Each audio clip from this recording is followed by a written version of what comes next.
meron pala dito mga kawading view deck, oh. May view deck ulit dito. Tapos ang matatanong naman po ninyo dito ay ito pong lugar ng Barangay Ilihan. Yan po lahat na natatanong ninyong yan ay Barangay Ilihan. Dito tayo mga kabady, oh. At ito mga kabady yung pangunang cross. Pupuntahan natin yung pangalawa. Ang ganda dito mga kabady. Sulit na sulit yung punta ko dito, ah.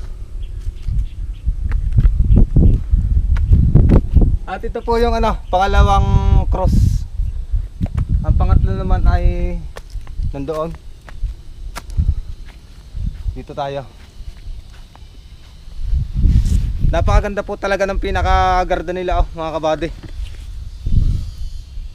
Sobrang ganda ng lugar at kung naghahanap kayo ng mapupuntahan na maganda